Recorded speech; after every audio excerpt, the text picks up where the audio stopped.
Hello, everyone. Welcome back to Silver Tears Tarot and welcome to a soulmate snapshot. So this is a relatively quick little video that sometimes we like to do these just to get quick answers to questions. And so today, this one has a little bit of I'm going to just tell you about the kinds of questions that I got overnight, or I think it was less overnight and more as you guys were waking up. So I've been getting kind of the energy between us feels a little bit different. It feels very comfortable. It feels very warm, and I feel like maybe I'm almost inclined to reach out to this person, although I almost never am.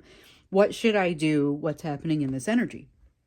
So that's what we're going to take a look at. It will be a general reading, as always, for this collective. So if it resonates with you, maybe subscribe, maybe take a look at some of the other readings out there, because they're all connected, and so they all may be able to have some additional messages in there for you that could also be useful in your situation. So again, we're just looking at kind of this energy today. What should you be doing about it? It feels incredibly warm, inviting. It feels like jump on in, the water's fine. And what does jumping in look like? Should you be reaching out? What should you be doing? So it will be, I think we're going to do two piles today. One will be, here's the energy that you're in and kind of what's happening with it. And here's what you should maybe do about it. So that's what we're going to do, starting out with the nature of the energy that you're experiencing.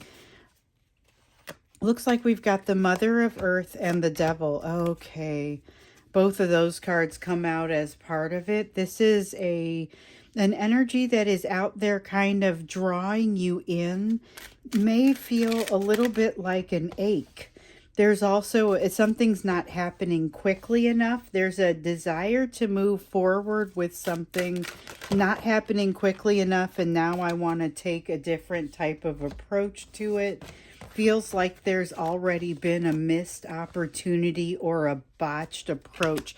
We definitely heard a lot, maybe it was about a week ago, about a botched apology or a botched communication. Feels like if they reached out, they think they messed it up somehow, or they should have done some. We want this one and this one. They feel like they should have done something a little bit differently. So that's just a lot of cards that just came out. We got the Nine of Water. I'm not happy with where I am. And the High Priestess. They're not very well connected with their higher power. So this is the general energy of what's happening in this right now. You're getting pulled on right now, partially because something isn't happening quickly enough for your person's energy, and so they're kind of grasping at you. They're kind of pulling you in. There's a little bit of a sense of that Hoover that then turns into love bombing. So be aware that's in the energy. It's not going to be everybody. Everybody's not dealing with a narcissist, and I get that, but there is definitely some of that kind of energy in the air. So there's definitely that sense of not having the connection with that higher power and that higher self, and that pretty much doesn't matter how narcissistic they are. It's going to mean less awareness, even in a situation where this is a person with a growing level of awareness. That awareness kind of has a tendency to get twisted if the perspective is not overly helpful or isn't especially helpful. And I think we might have a situation here where the situation is not, or that the perspective is not helping them as much as it could be. So I'm going to take all these cards and kind of stack them over here. I thought maybe 2 cards, maybe 3. We have 6.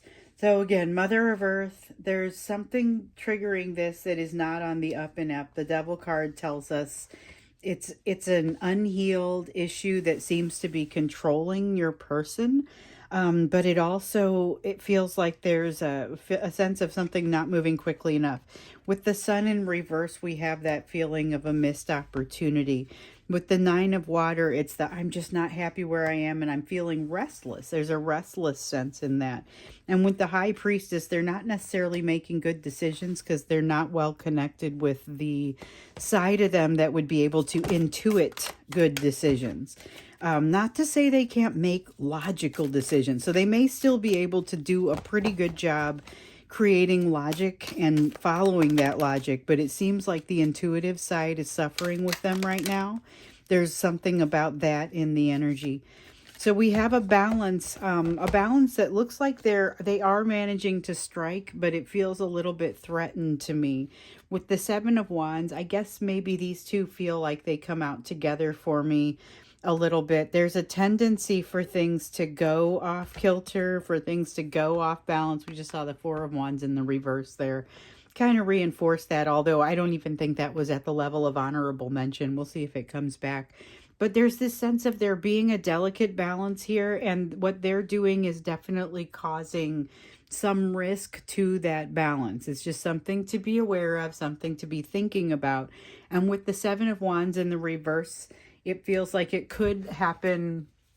It could fall apart relatively quickly. Something that seems like it's communication that's going well, something that feels like it's going well, seems like it could go dark very quickly or make a funny turn that doesn't feel very good very quickly, and all of a sudden you find yourself in this situation with this person where it's worse than it was before the communication started. So from that standpoint, I mean, I think we're starting to get a little bit of a glimpse about communication in general and just kind of what wants to happen there.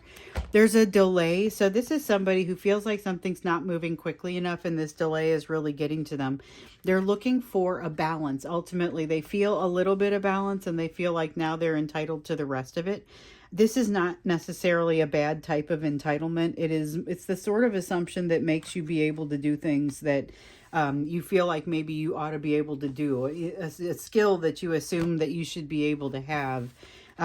Jumping in like you already know how to do it, a lot of times that'll serve you really well. It does not serve you in every situation. And so here's a situation where they're kind of just assuming that they'll be able to jump in and advance things forward because that's a tack they like to take, and it's something that typically works. Here's a person who likes to control the situation quite often, and they are fairly good at it. But it's not necessarily what's going to work here. We do have the Eight of Swords and the Six of Wands, though. So what that tells me is even though they're going to experience some setbacks, and with the Star card here, I definitely am feeling the sense of experiencing some setbacks. It's not going to stop them, and it's not going to be the end. They've got this Eight of Swords here, which is... I saw that coming out yesterday in the energy, and it was this feeling of not getting caught up or not remaining caught up. Not that there isn't still a tendency to get caught up in overthinking, but this is not remaining caught up in overthinking. This is a very healthy ability to bounce back and a tendency to be successful. With the Six of Wands, that's ultimately a very successful energy. And it's a very positive thing. With the Eight of Swords in the reverse, this is somebody that says, no, I'm not really going to spend my time overthinking. With the Three of Swords in the reverse, there are two things happening. One of them is about, and it's the only one we want, all those cards came out. The Three of Swords is about seeking out something that unbreaks this person's heart. So they're seeking out something that makes them happy, and that's where they feel like they've missed the opportunity before. We know that's with you.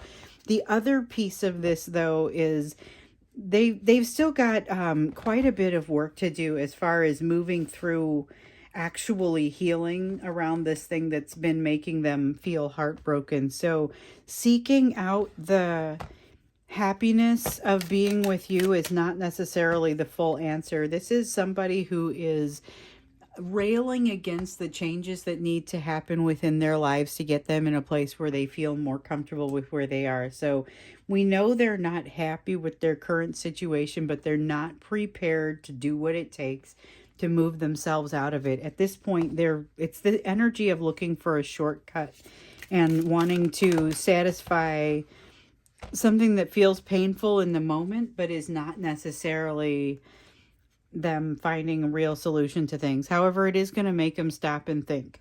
One of the things that it's going to make them stop and think is what does truly make them happy. So we know going on that quest for happiness is quite significant, and the fact that you ultimately understand what it is that you'd be moving toward is also significant. But we also know this is a moving target, and that you will always be making small adjustments to move closer to the thing that sets your soul on fire and is your wish fulfillment. And it really is just the way that you, not just that thing that sets your soul on fire, because that's more of an opportunity that puts new things into your life, puts new energy into your life. This is you saying, here's what I want my life to look like.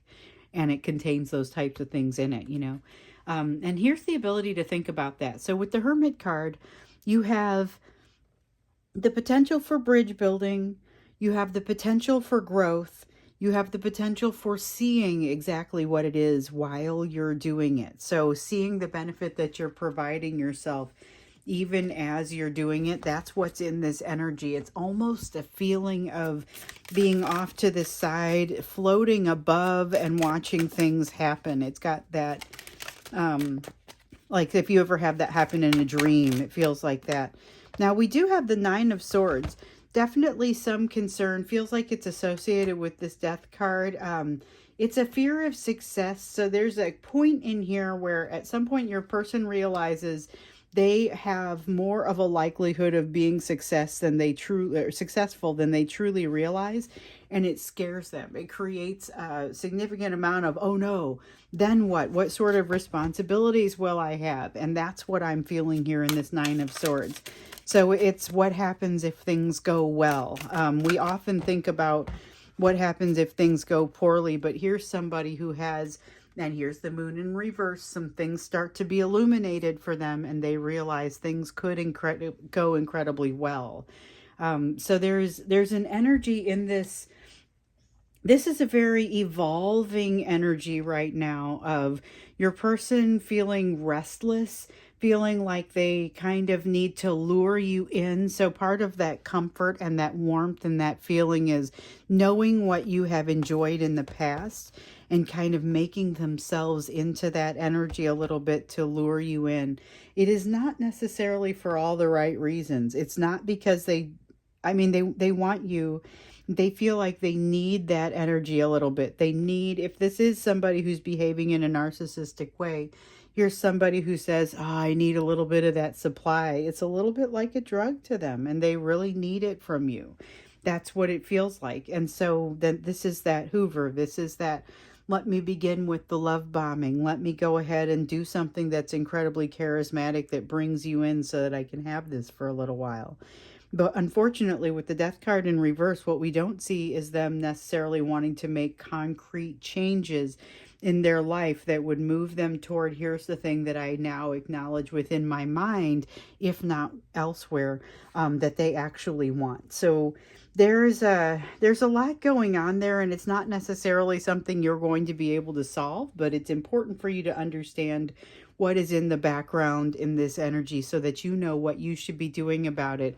I'd be curious to see if you're going to be getting the guidance to reach out, because what I'm feeling like here is it might not be the right thing to do. So we have the One of Wind.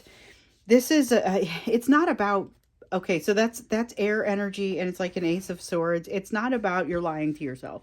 A lot of times that card comes out and there's some truth that's being avoided. This is about make sure that you understand the reality of the situation. Look beneath and not just at what you would ideally have happen, but what do you really think is happening with this person? You have the Hierophant. Get advice. If you aren't sure about what you should do in this situation, start asking. So you're getting a little bit of advice by seeing this reading. But if you are wanting to, if I don't tell you what you want to hear and you want to go out and say, well, maybe I'll ask a friend if I should reach out to this person. Honestly, listen to what they have to say. They may say, you know what, it's time. Or, no, it really doesn't feel like the healthy thing to do. Just be prepared to really take into consideration what it is they have to say. And I feel like that's part of what's happening with that Hierophant there. It's more a matter of, I get with the Hierophant that it is less about the answer that comes back from your friend. It's more about how it's going to come out for you as you're asking the question, what this really is or what this really should be. And here we have the Lover's card in the reverse. So there's a tongue-tied sense or a feeling of, even if you do reach out, you're not sure how you would open this conversation for some reason.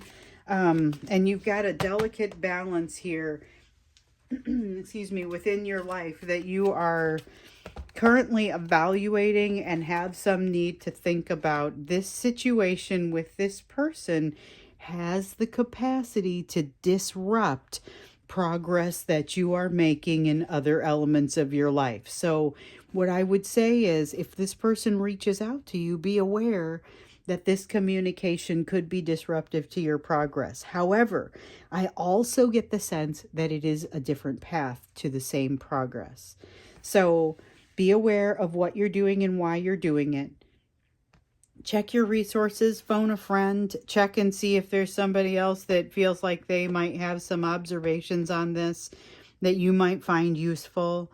Acknowledge the fact that you may not know exactly what you're going to say to this person, and you might just have to be honest about the fact that you're getting in touch with them because it felt right, you know. If you decide that you're going to do that, I still feel like with this, there's a lot here that this one of wind kind of covers for me that says, be careful. You need to understand why you're doing what you're doing. And I think I'm done now with those cards. Let's go into these. I'm not going to advise you to reach out, but I also don't see the cards saying not to.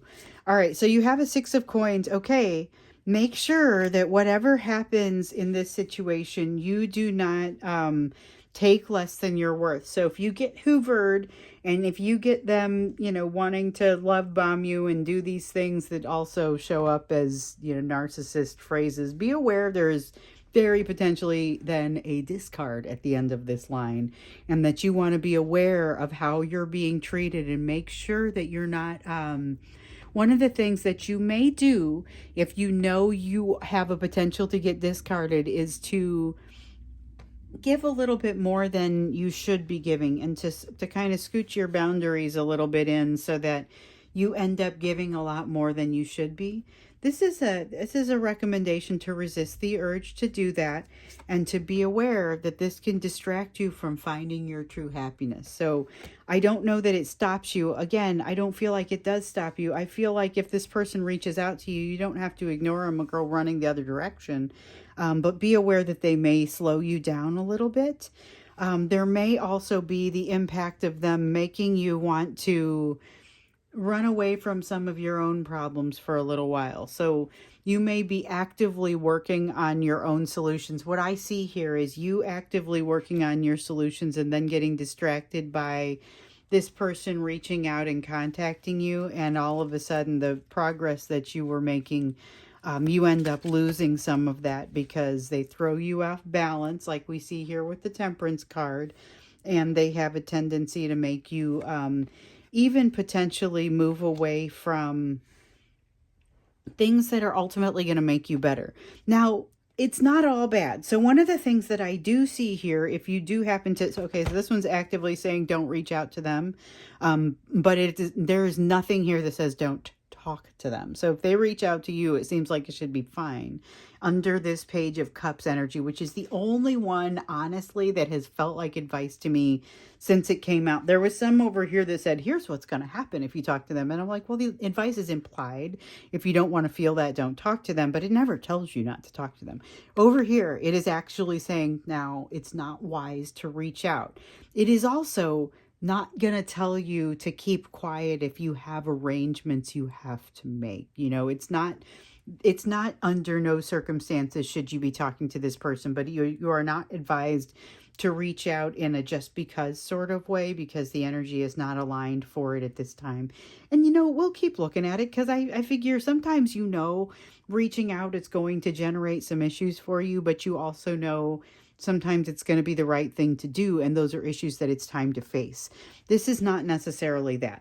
This is saying to go ahead and maybe not reach out, but if they do reach out to you, then it's still okay to talk to them. However, if you do end up talking to this person, and some of you already are, so I'm sitting here saying this and you're saying, yeah, that ship has sailed. Not a problem. One of the things that you may be seeing, watch for the rest of this. Watch for something that is slowing your progress or making your progress seem like it's a little less important. but also watch for your ability to see things in a little bit more well-balanced way. So some of the things that maybe have weighed on you in the past are no longer weighing on you, and you now have the ability to see past those things and to see past that pain. I could see it being very positive for you in that sense, and you're encouraged to cultivate that while at the same time kind of watching for some of these other things that might be hindering your overall progress. You can make progress and talk with this person. It may not exactly happen at the same time. They are likely to bring out some resistance in you. I'm putting it up here next to the Six of Coins because I feel like it's relevant. I think there's going to be some kind of pattern that they show that makes you immediately kind of sets you off a little bit, where you're like, oh, hold on, I'm not that person anymore, and I'm not going to respond the same way. And then you're immediately thrust into this situation where you have to figure out whether you're going to address the boundary issues that cropped up, or if you're going to let this go, and then it becomes kind of the boundary has been scooched over a little bit, and you're allowing something. I mean, you have some things to learn here. And right as I say that, the Page of Coins comes out. The Page of Coins is about learning. It's about lessons. It's about, keep your eyes open for the lessons that come for you in this energy, okay? So here's a person that is likely to reach out to you in this energy. I mean, you've been getting varying levels of them being likely to reach out to you, and I'm sick of saying it because I feel like, well, first off, I know they are reaching out, so I don't feel like it's wrong. But I feel like for those where they haven't reached out, that I don't want to be like bringing false hope, but I'm also just like, that's what the energy says. That's what the cards say. And so I read the comments and I'm like, okay, yes, definitely is true for some people, but some of them, what's also in the energy is like what's happening in my situation. You have the energy where the person is up against the line of hitting send, and you can feel it, but they're not hitting send. And so it's your job to just kind of say, okay, what can I learn from this? How can I allow this to open me up to better lessons? But that's not always easy. And sometimes when they actually do break the ice and start to reach out or allow that energy to move your direction a little, you have to figure out how to handle it. And that's kind of what we're seeing here. It's about, don't move those boundaries to a place that is inappropriate, because you're going to have to deal with that down the road. If anything that you do that allows yourself to be treated the way that you were in the past, and maybe where it's not appropriate anymore, because not everything about the way you were treated in the past was necessarily wrong, but certainly some things were. And these are things that you're now going to have to probably communicate some new boundaries about, because those old boundaries have already been exercised, already been placed there. So you've got a Three of Coins. This is energy of the world around you wanting to bend to your needs. It's almost like manifestation energy, but it's a little bit different because it feels like the energy is coming to you instead of you having to act on it. Then you have the Nine of Coins. This is things, it's a little bit like this Three of Coins where the energy wants to almost manifest on your behalf. Here, though, you've got Nine of Coins where it's like everything you touch turns to gold. This has a wonderful feeling to it. It does have kind of that everything you touch turns to gold kind of vibe. And then you have a Ten of Cups. Like there's things coming out of the woodwork in your energy right now that you are very much, and this is part of the reason that your person wants to communicate. You have energy that is very much attracting soulmates. And so as if you saw yesterday's reading, this is likely anyway. You've got new opportunities that are bringing new soulmates to you. But here it's like, that's part of what is working on your person. It's part of the reason that they're responding with this inviting energy as well. And part of the reason is because it seems like you don't need them. Ooh, the truth comes out. So it feels like you don't need them on some level, and they don't like it. They want to, this is the equivalent of they run away from you. They turn around to see if you're still watching, and they find that you're focusing on something else. And they're like, hey, wait a minute. I want you to still be focusing on me. It's got a little bit of that kind of feel to it. So, That is maybe one of the most important things that comes out is all of a sudden your flame is growing and it feels like, so both of your flames are growing to a certain degree, but yours is really attracting them back to you in a way that like they are becoming aware of some things that you have been aware of as they were happening. So the recommendation is not to allow yourself to get too far set back with this, but if you do allow yourself to get set back, realize it's not cutting off the path to success for you. It's just changing it, delaying it, making it take a little bit more circuitous of a route. So I'm going to go ahead and wrap this up. There's no extended on a soulmate snapshot reading. Just kind of quick reading to get to the bottom of some energy. And so we'll get back to it tomorrow with a regular reading that probably will have an extended depending on how it pans out. Because the other thing is if sometimes you get in there and it's fairly cut and dry, like I'm not going to put an extended on that either. So we'll see what happens in tomorrow. Let me know what you guys want to talk about and I'll see you then.